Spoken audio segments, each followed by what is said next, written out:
আজকের এই বিশেষ আয়োজনে আপনাদের সবাইকে স্বাগত জানাচ্ছি।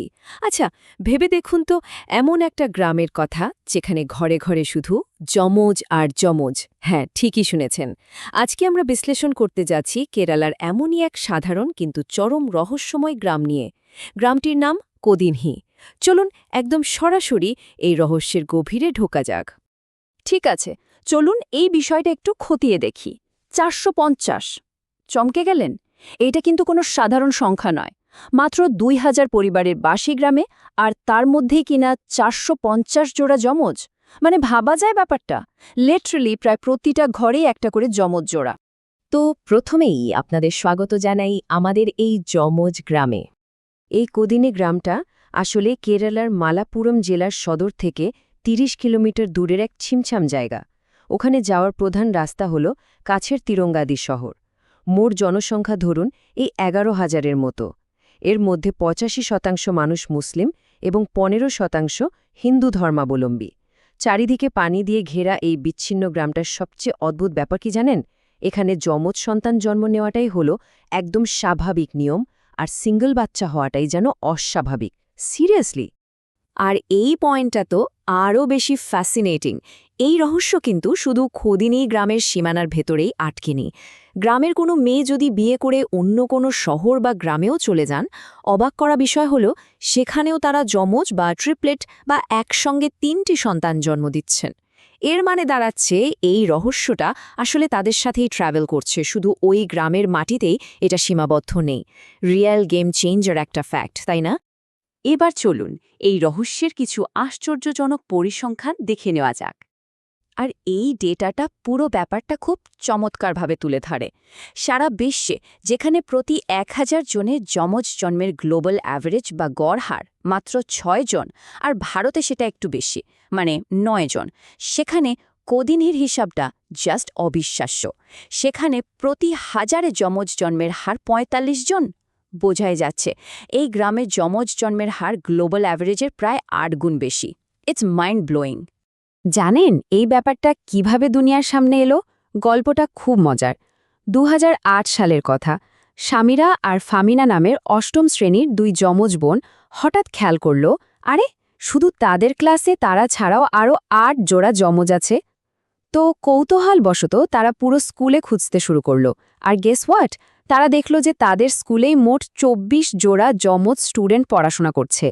ক্লাস 8-এর দুটো মেয়ের এই ছোট্ট একটা কিউরিয়াসিটি কিন্তু মূলত পুরো পৃথিবীকে এই গ্রামের দিকে তাকাতে বাধ্য করেছিল। এই টাইমলাইনটা দেখলে আপনি আরও অবাক হবেন। গ্রামের প্রবীণরা বলেন আগে নাকি এখানে একদম স্বাভাবিক হারেই যমজ জন্মাত, কিন্তু আজ থেকে ধরুন ৬০-৭০ বছর আগে হঠাৎ করেই এই হার অদ্ভুতভাবে স্পাইক করে বা বাড়তে শুরু করে। ২০০৮ সালের লোকাল সার্ভেতে যেখানে ২৬৪ জোড়া যমজ পাওয়া গিয়েছিল, বর্তমানে তা বেড়ে দাঁড়িয়েছে প্রায় ৪৫০ জোড়ায়। বিশেষজ্ঞরা তো এস্টিমেট করছেন যে ভালোভাবে হিসাব করলে এই সংখ্যা অনায়াসেই ৫০০ ছাড়িয়ে যাবে। এখন প্রশ্ন হল, এই রহস্যের কারণটা আসলে কি? চলুন সেটাই খোঁজার চেষ্টা করি। এখন এখানকার সবচেয়ে ইন্টারেস্টিং বিষয়টা হলো এই ডিবেটটা। একদিকে আছে পরিবেশগত কারণ।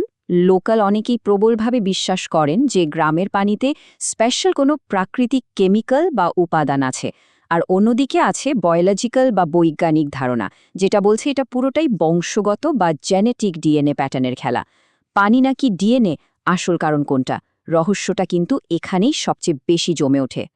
অবশ্যই, বিজ্ঞানীরা তো আর হাত গুটিয়ে বসে নেই। পৃথিবীর নানা প্রান্ত থেকে বাঘা বাঘা গবেষকরা কোদিনহিতে ছুটে এসেছেন। তারা যমজদের লালা, চুল এসব নানা বায়োলজিক্যাল স্যাম্পল কালেক্ট করেছেন, এমনকি সবচেয়ে অ্যাডভান্সড ডিএনএ পরীক্ষাও চালিয়েছেন। কিন্তু সবচেয়ে হতাশার বা আশ্চর্যের বিষয়টা কি জানেন? বিজ্ঞান আজ এত উন্নত হওয়ার পরও একদম কনক্লুসিভ বা সুনির্দিষ্ট কোনো প্রমাণ তারা আজ পর্যন্ত বের করতে পারেনি। চলুন একটু অন্যদিকে যাই এবং দেখি কিভাবে এই রহস্যটা আরও বড় রূপ নেয়। পৃথিবীর অন্যান্য যমজ রাজধানীগুলোর দিকে একবার তাকানো যাক। ব্যাপারটা কিন্তু শুধু ভারতের কোদিনহিতেই সীমাবদ্ধ নেই। এই পুরো বিশ্বজুড়েই এমন কিছু পাজল ছড়িয়ে আছে। যেমন ধরুন নাইজেরিয়ার ইগবোরা। ব্রাজিলের ক্যান্ডিডো গোদোই কিংবা দক্ষিণ ভিয়েতনামের হাংহিয়েপ গ্রাম এই সব জায়গাতেই যমজ জন্মের হার অ্যাবনর্মাল রকমের বেশি। আর সবচেয়ে মজার ব্যাপার হলো এক এক জায়গায় এই ঘটনার পেছনে সাসপেক্টেড কারণগুলো এক এক রকম। একটু বিস্তারিত বলি, যেমন নাইজেরিয়ার ইগবো ওরা। এই জায়গাটাকে তো আক্ষরিক অর্থেই বিশ্বের যমজ রাজধানী বলা হয়। সেখানে প্রতি হাজারে যমজ জন্মের হার ৫০ থেকে ৬০ জন। কিন্তু কোদিনহিরের অজানা রহস্যের সাথে এর একটা বড় পার্থক্য আছে। ইগবো ওরা নিয়ে বিজ্ঞানীদের বেশ স্ট্রং একটা হাইপোথেসিস আছে। সেখানকার মানুষ ইয়াম নামের এক ধরনের ডায়েট ফলো করে বা মূল জাতীয় খাবার খায়, যেটাতে প্রচুর ন্যাচারাল হরমোন থাকে।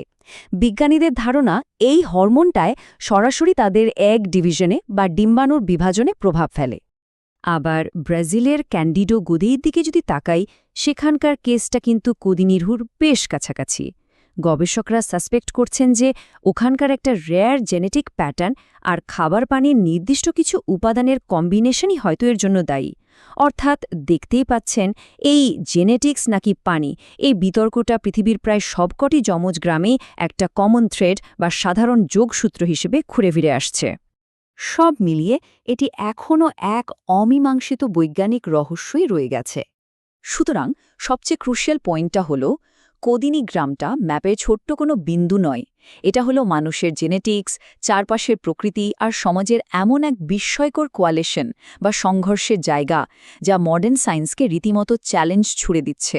আমরা টেকনোলজিতে যত দূরে যাই না কেন, প্রকৃতি যে শেষ পর্যন্ত নিয়মগুলো ঠিক করে দেয়, এই গ্রামটি তার এক জ্বলজ্বন্ত প্রমাণ। আর ঠিক এই কারণেই আজকের আয়োজনের শেষে এই প্রশ্নটা না করলেই নয়।